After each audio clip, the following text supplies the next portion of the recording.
everybody. So today we're going to be talking about Chapter 6. Chapter 6 goes over 4 empires of Mesopotamia. We have 3 learning targets that I would like to cover today. Number 1, I want us to define what an empire is and give some examples. Then we're going to list the achievements of the 4 empires of Mesopotamia, and we'll give details relating to each of the achievements we talk about. So, before we begin, I would like to talk a little bit about Mesopotamia. Mesopotamia is known as the land between 2 rivers. So, let's pretend that these squiggly lines are rivers. We have the Tigris River and the Euphrates River. The Tigris and the Euphrates rivers. The land in between that we call Mesopotamia.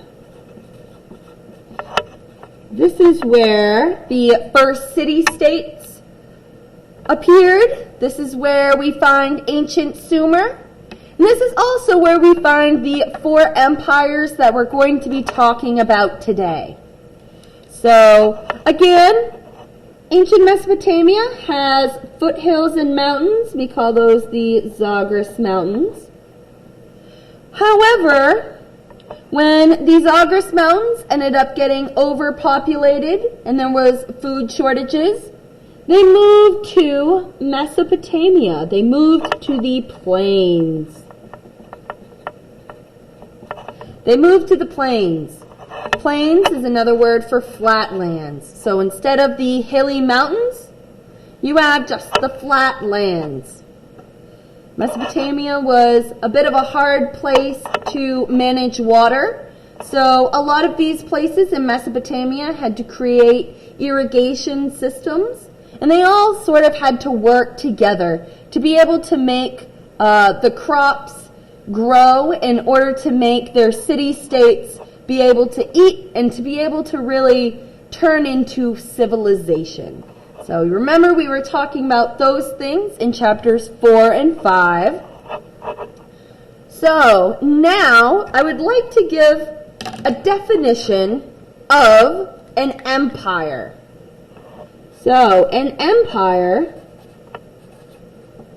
is when one ruler or government controls a large area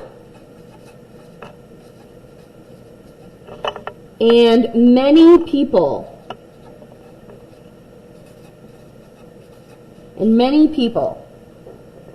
So, for example, you might have your large empire. This is your capital city where your king and your government is. You'll have your capital city. And this city might be like a city-state where you do have one ruler and a government, and it kind of rules itself. It's its own little country, its own little city-state. However, empires, they were not okay with just being city-states. They wanted something bigger. So what they would do is they would go to other villages, other smaller city-states, and they would conquer them. So they'd take their army and they'd make it their own. So they would take it for themselves. And then, once they did the closest one, they would move on, go a little bit farther down the line. They'd conquer that, and they'd go even farther. So they would go to many different places.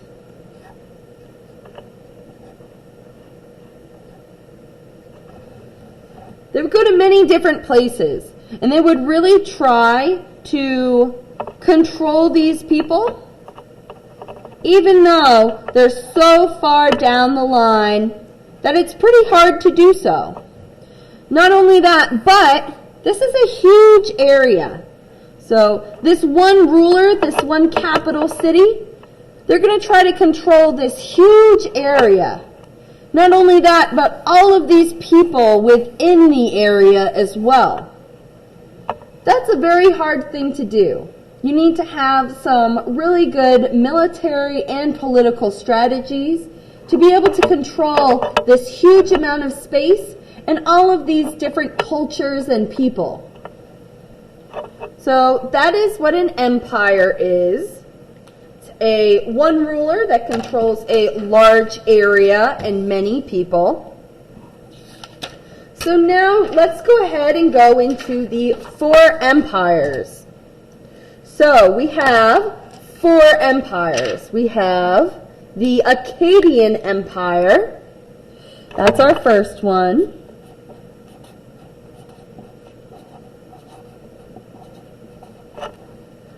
We have our Babylonian Empire.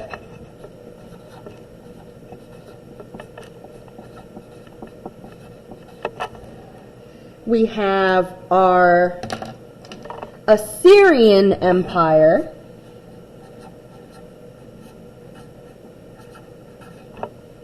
And we have our Neo-Babylonian Empire. Neo simply means new, so pretend that O is a W.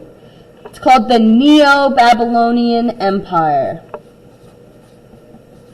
So remember, Neo is new. So we have our New Babylonian and our Old Babylonian. However, we just call the Old Babylonian, Babylonian. So those are our 4 empires. Each empire has 2 achievements. So first we'll go over the Akkadian Empire. The Akkadian Empire, their first achievements are military related. They're military achievements. What they did is they came up with new military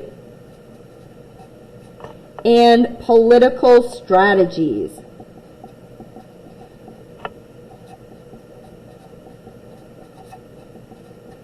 They came up with new military and political strategies. So a few things that they did in terms of new military strategies. They had these shield and spear formations.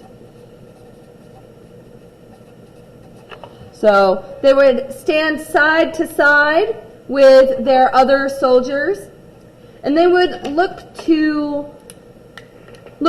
protect themselves with their shields while still looking to fight other people with their spears.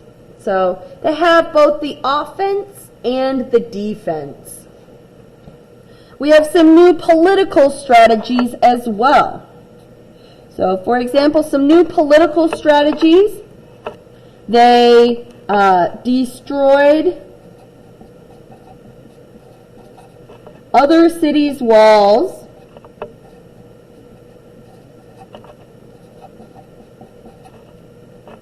To control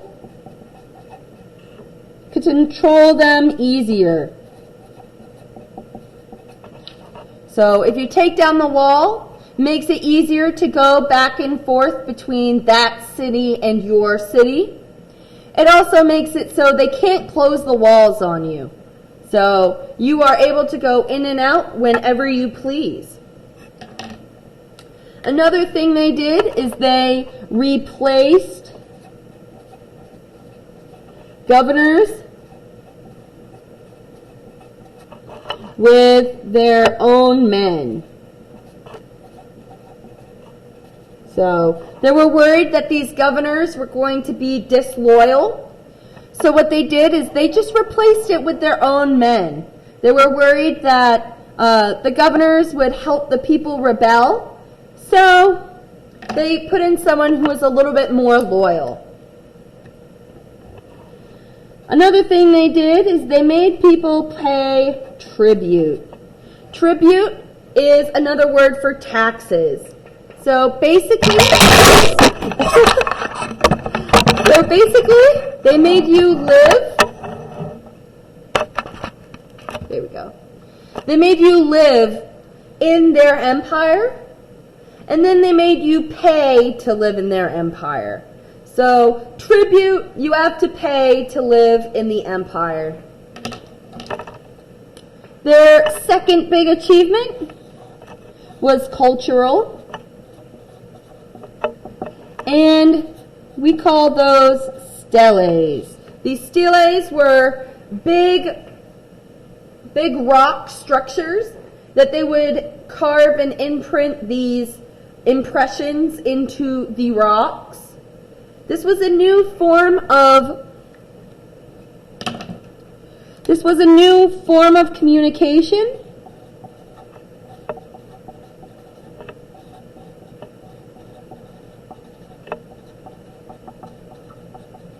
New form of communication and of art. So they were able to express themselves via the artistic modem of steles. The next empire we're talking about is the Babylonian Empire.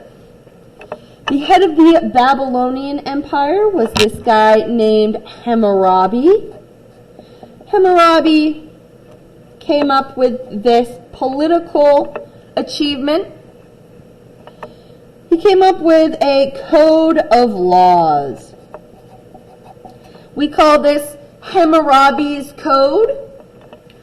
This code of laws, it applied to everyone in society. So even Hammurabi himself had to follow these rules. It applied to everyone. These rules were very strict by today's standards. For example, if someone pokes your eye out, somebody takes your eye out, what do you think you're able to do to them? You're able to take their eye out. That was the basic idea of being fair. So these laws, though they were strict, they sought to be fair. Again, everyone had to follow them. It was something where slaves, they could buy freedom. They could buy their freedom. And women had more rights. Than in many of the other ancient empires, and even in recent times, even in, say, the 1600s or so, women started having a lot more rights. And also slaves. This was fair for people. They tried to make it be fair. Another thing about Hammurabi's Code is it was given by the gods. Given by the gods. If you are given rules by the gods, you will probably want to make sure you follow those rules. You want to make sure that you that you're pleasing the gods and you're not doing anything to displease the gods and bring bad fortune onto yourself. It was given by the gods. It made it so that it wasn't necessarily Hammurabi or the ruler saying this is how things are. Instead, it's someone else that you can't really talk to or complain to the rules about. It's given by the gods. You can't really change anything. It's very strict. This code of laws seemed to really make sense to people. And part of what made their economic achievement was that people wanted to come to Babylon. People wanted to see this new code of laws. They also wanted to trade. So Babylon became a trade center. Babylon became a trade center. So a lot of people went there to buy and sell goods. However, they also went, so they did go for goods, but they also went for information, for info. So not only were they looking to buy and sell, say, wheat and livestock, they were also looking for different ways to understand their world. So all these different empires, all of these different little city-states, they all had all knowledge and information that they could share with the world. You always know something that someone else doesn't know. And so that makes it really easy when you have a place where everyone meets to be able to spread that information. So the big economic achievement of the Babylonian Empire was that Babylon became a trade center. The Assyrian Empire. The Assyrian Empire also had a military achievement. They came up with new military strategies.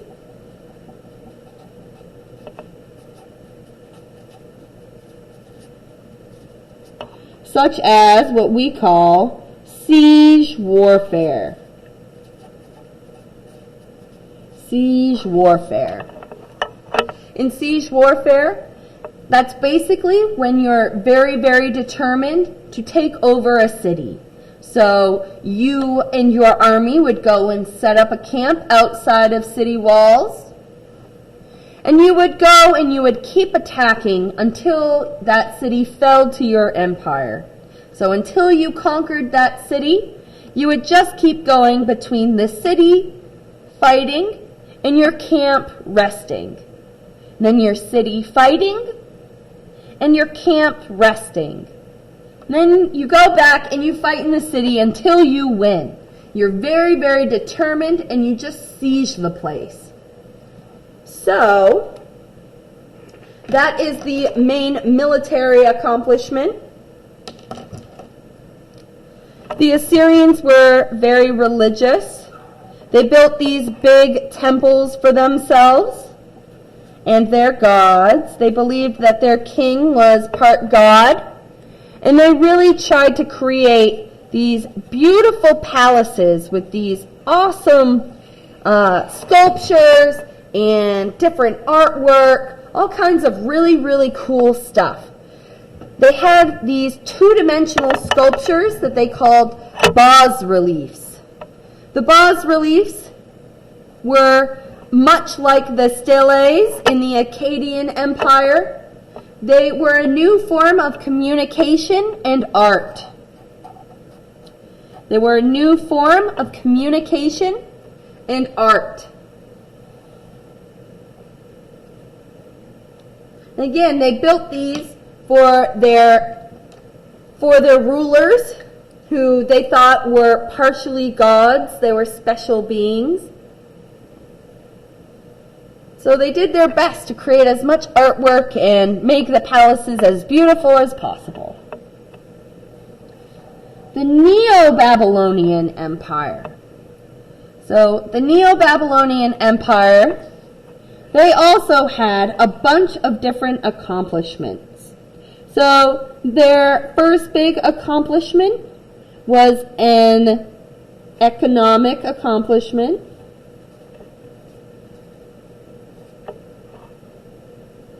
What they did is they made Babylon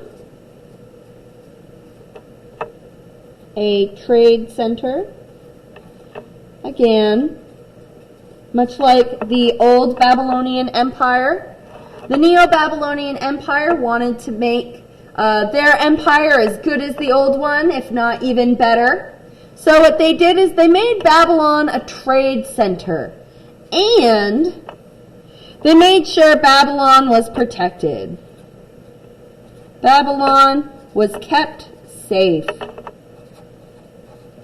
And they did that by, this is not only economic, but it's also military as well.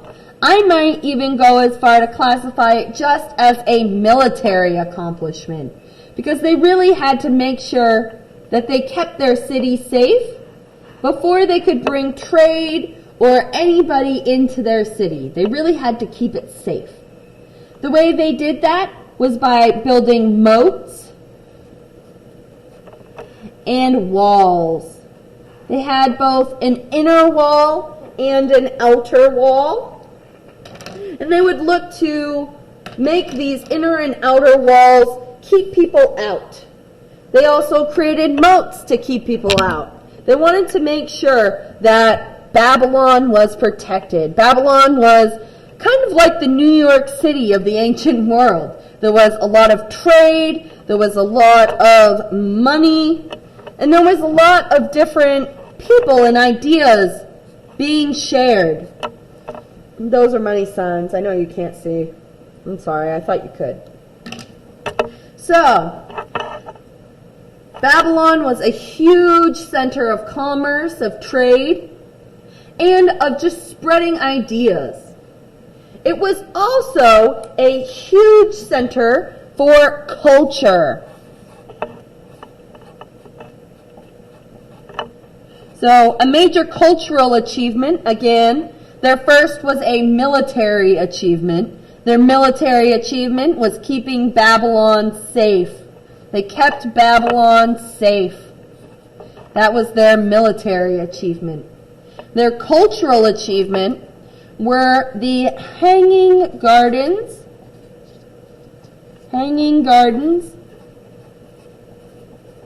of Babylon.